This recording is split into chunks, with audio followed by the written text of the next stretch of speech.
Hello and welcome to In the Library with Tara and nobody else. Ooh, Today, I get my own podcast. that's right, you do.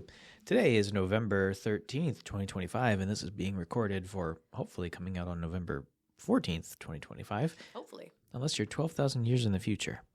Which, thank you for still supporting us. Yeah, how about We that? appreciate you. So, as you take a drink, I need to tell everyone that. what is it you wish to talk about this week? The books that we have recently read and are currently reading.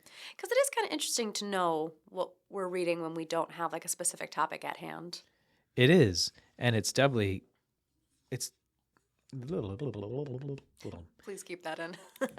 It's also a good fallback for when you fail to read the thing that you assigned for this week's reading. Wow. Way to out me, man. That's okay. I'm sorry. Life got busy. I was really excited to read my Pinocchio book, but I just haven't even started it. That's all right. I wasn't complaining. I was just letting our audience know. So, on the new topic, what are you reading? Well, I am currently reading. I'm almost done with The Kissing Booth. And I started reading that because I watched the Netflix movie like when it came out a couple years ago, and I really liked the Netflix movie. And I didn't know it was based off a book. And so I will say it's an incredibly easy and quick read. It's very similar to the movie, but if you're a fan of the movie, I do still recommend reading the book because there's a lot that's different. So you're still getting the same general story. So far, if I have to be honest, though, I kind of like the movie better. That would be the 2018 movie, The Kissing Booth. Wow. Starring Joey King and Jacob Elordi? Yeah, Elordi. Yeah. That's older than I thought it was. Welcome to time. I know. 7 years.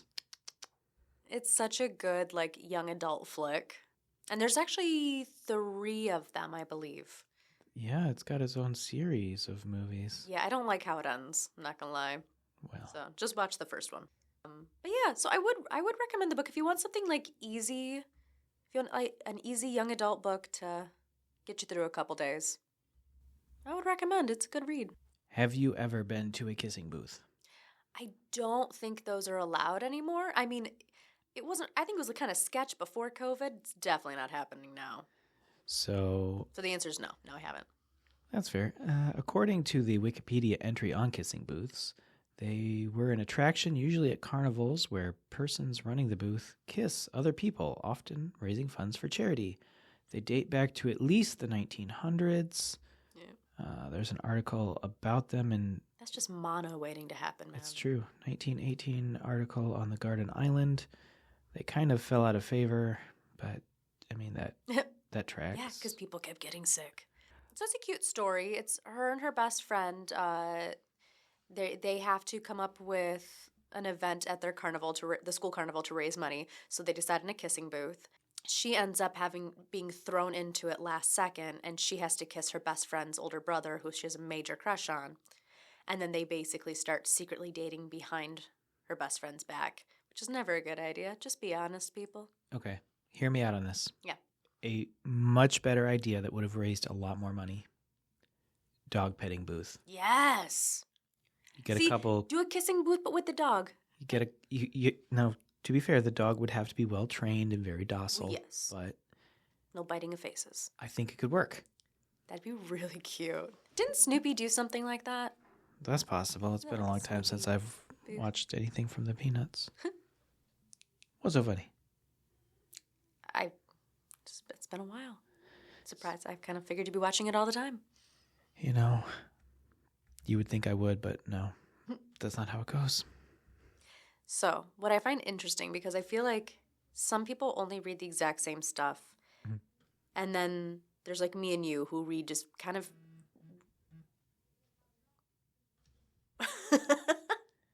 There's me and you who kind of read... There's me and you who just kind of read a little bit of everything. Mm.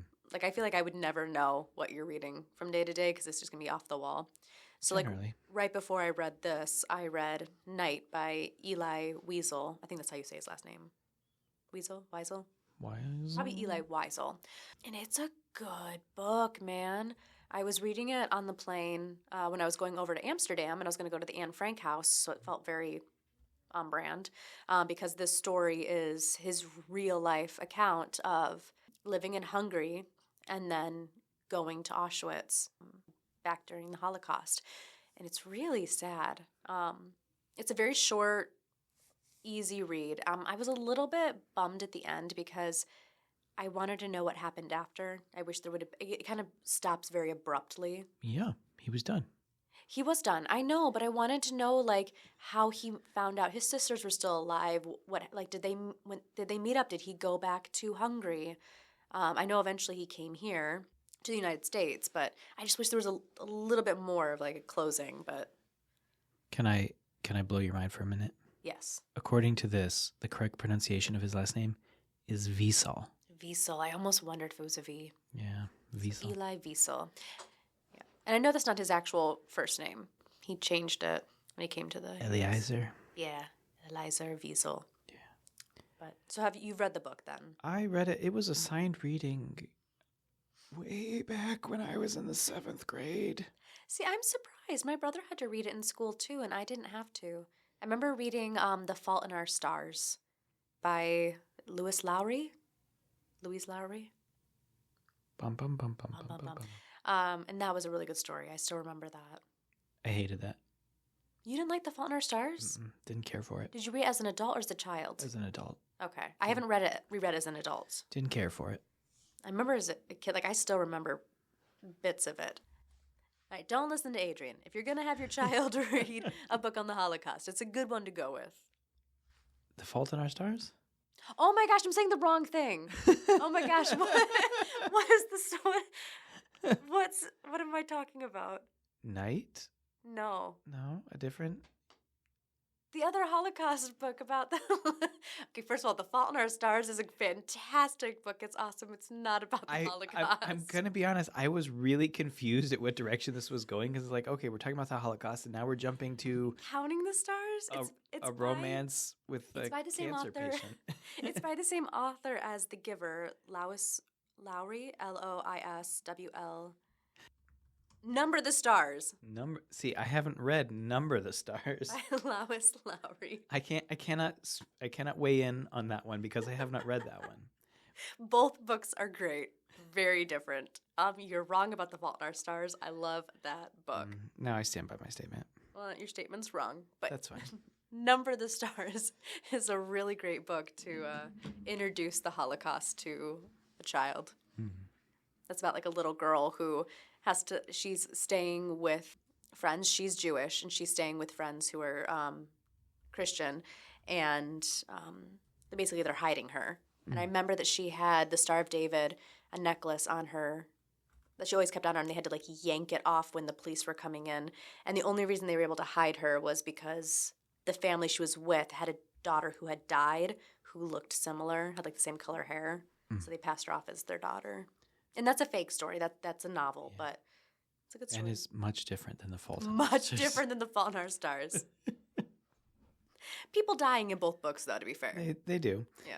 And technically, they went to the Anne Frank house in The I was Fault in Our Stars. just letting you go with wherever you were going to head. I'm here. I'm awake. I'm aware. What are you reading? So this week, I was prolific in my reading, which doesn't always happen. But have you ever read Monika Kim's The Eyes Are the Best Part? Never even heard of it. So Best part of what? So the book, The Eyes Are the Best Part, I don't know. it's from the genre of body horror. Yep. The main character... Is this cannibal? Like cannibalistic? Well, we'll get there. Okay. So yes. The general plot is that our main protagonist, she is a young college student who lives with her mother and younger sister, and their father leaves them, and the mother loses her mind. Well, the mother starts seeing a very unlikable man named George, and our protagonist begins envisioning eating George's eyeballs. Okay. As one does. And then this leads to a series of murders in which the connecting thread is that the victim's eyeballs are eaten. Just the eyeballs. Just the eyeballs. That's the best part. It's the only part you want to eat. I mean, you can get Halloween candy that looks like eyeballs. Couldn't that suffice? I will say, if you are a squeamish reader, you may not want to. It's got very visceral, very detailed descriptions of what it's like to eat an eyeball. So not for everyone, but if you are into body horror, definitely check out Monika Kim's The Eyes Are the Best Part.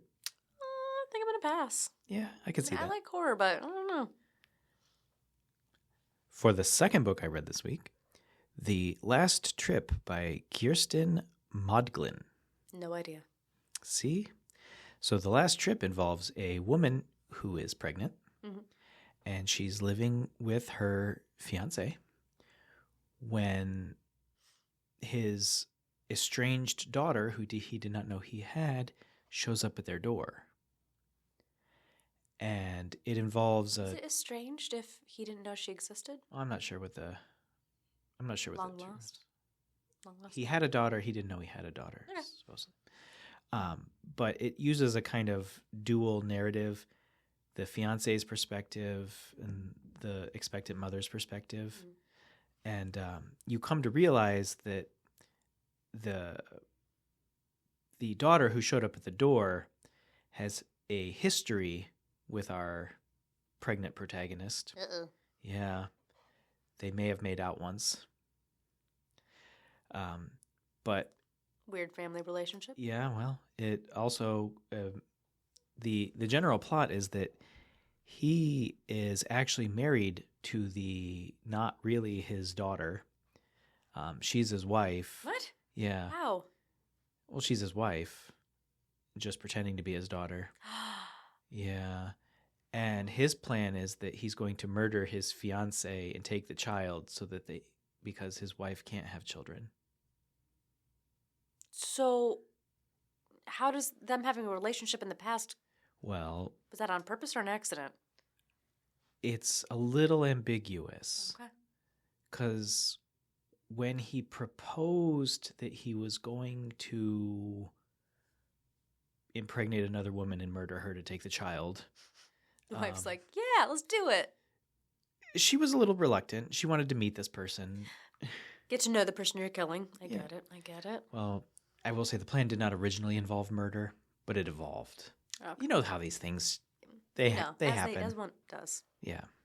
Can't tell you the amount of times I've made a deal and then later I'm like, dang it, now I gotta kill you. Sorry. It happens. And if I'm going to kill you, I may as well eat your eyeballs. I mean, it's just... Tying them all together. And last but not least, a new one, having only just come out on November 10th of this year. Ooh. Yeah. This is Christmas Creeps from the Deep by D.M. Guay.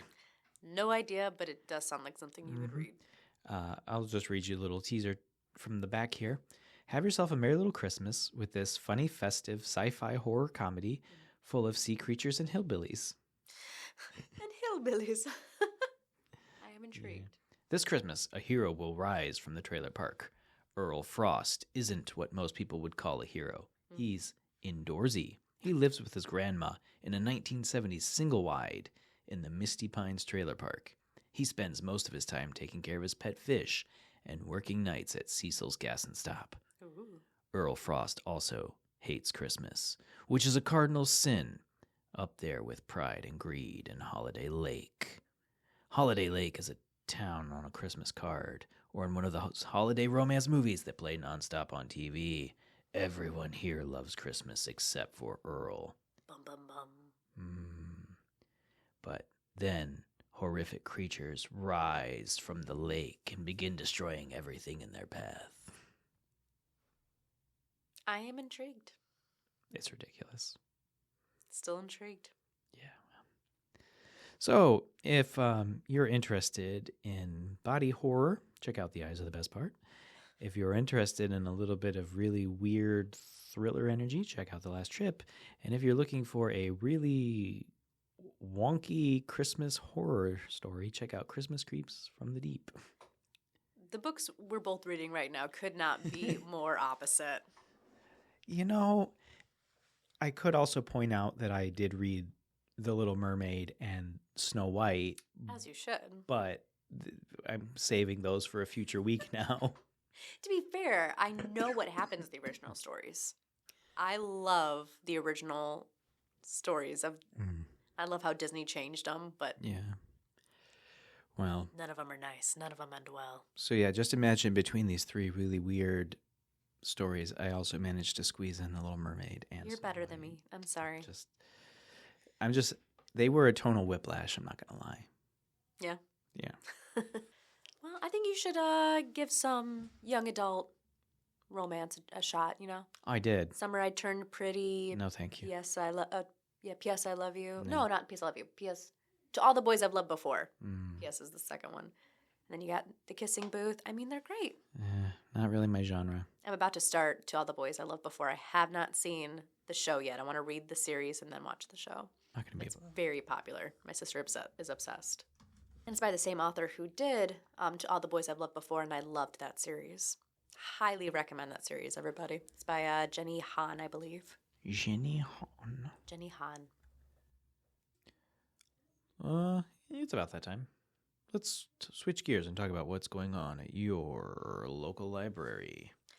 Well, coming up at the Dorsch Memorial Branch Library is Cookies and Canvas. This is on November 20th from 5:30 to 6:30. Would you like to create a painting, eat some cookies, and enjoy the company of your tween teen? Come to the Dorsch Memorial Branch for Cookies and Canvas. This program is geared for children 10 and older and their loved one. Space is limited, so please register each participant. Not just the child, each participant. That's a common problem that happens with some of our events is adults forget to register themselves when they're joining in. The Bedford Branch Library is pleased to present Michigan Storm Chasers, coming Tuesday, December 9th, 2025, from 5:30 to 7:30 p.m. Severe weather enthusiasts, this one's for you. Join us as Chief Meteorologist Joel Fritzma from Michigan Storm Chasers covers topics such as severe weather forecasting and safety, what it's like to be a storm chaser, how to read weather radar, and more. Registration is required. That'll be fun. Yeah. That'll be interesting. Now you're going to tell us about Crycut. No! Not allowed to say it. I took this ad on purpose. Coming up at the Bedford Branch Library is Intro to Cricket, Holiday Edition. This will be on November 22nd from 1 p.m. to 3:30 p.m. Come learn how to use a Cricut machine and make your own holiday project to take home. All materials are provided. Basic computer knowledge is required. This is a very fun event, and it does book up fast, so if you're interested, register online or at the library as soon as possible. Yeah. Cricut, Crycut. I've heard it both ways. No, you haven't. No, you haven't. The Ida Branch Library is pleased to present Bucket Beats, Rhythm and Books, Wednesdays at 10 a.m. from November 5th to December 16th, with the exclusion of November 26th for, holiday reasons. Holiday? Thanksgiving, yo. Yeah. Get ready to make some noise. In this high-energy program, kids will tap, clap, and drum along on buckets while listening to stories filled with rhythm and rhyme. Perfect for curious kids who love to move, groove, and read. Register online. That sounds fun. Can I go? Well, are you a child? At heart. It says ages 2 and up. It doesn't say what the up is. I am up. You can be the old lady hanging out in the back. That's basically my everyday life. Word. Coming up at the Bedford Branch Library is DIY Sugar Scrub, Make and Take. This will be on Saturday, December 6th at 3 p.m. Sugar scrubs are simple, enjoyable, and economical holiday gift idea. You will leave with a scrub of your choice and an adaptable recipe. Join us in the community room for an afternoon of creative, merry-making, festive music, and yummy snacks. Please register ahead of time. I'm just going to say I can't attend that because, like TLC, I don't want no scrubs. Not no scrubs, scrubs a guy can't get. Okay.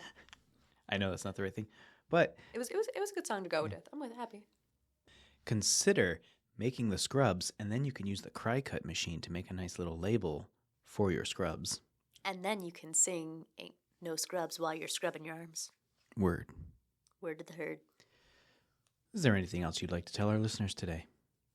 You're beautiful and wonderful, and we appreciate you listening. If you happen to be listening on YouTube, please be sure to like and subscribe and hit the ring bell for notifications.